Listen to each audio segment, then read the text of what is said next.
Hai murid-murid, apa kabar? Kembali lagi kita dalam mata pelajaran Bahasa Melayu tahun 4. Tajuk kita pada hari ini ialah Insan Contoh. Tahukah murid-murid bahawa kata kerja aktif dapat membentuk ayat aktif yang boleh diikuti dengan objek atau tanpa objek? Mari kita tonton video tentang kata kerja aktif dan ayat aktif.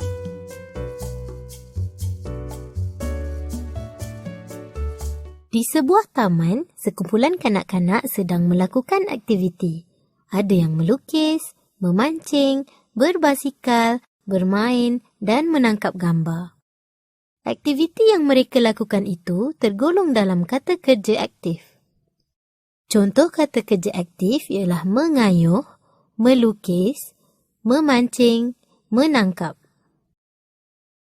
Kata kerja aktif terbahagi kepada dua, iaitu kata kerja aktif tanpa objek dan kata kerja aktif dengan objek. Mari kita pelajari kata kerja aktif tanpa objek terlebih dahulu.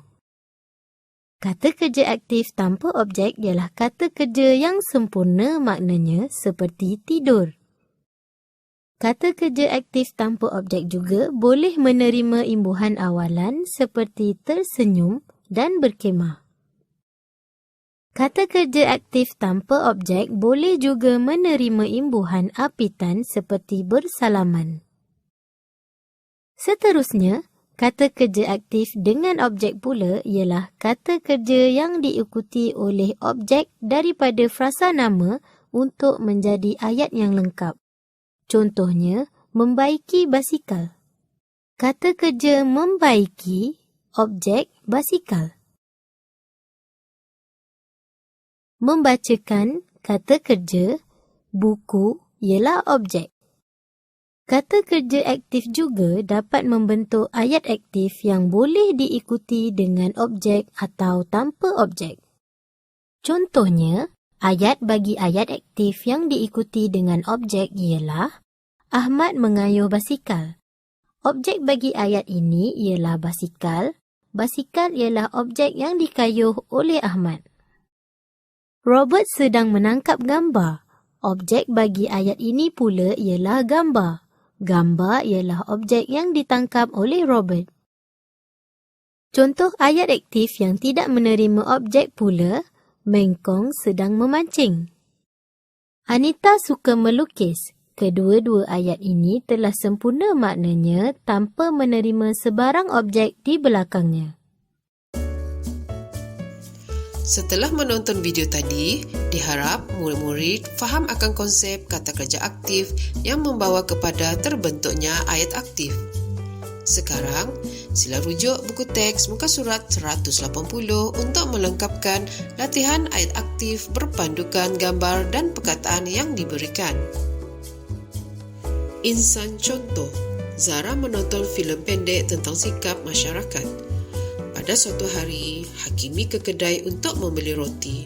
Selepas mengambil roti, dia pun ke kaunter. Dia ingin segera membayar harga roti tersebut. Seterusnya, murid-murid diminta untuk membina ayat aktif berdasarkan gambar dan maklumat yang diberikan.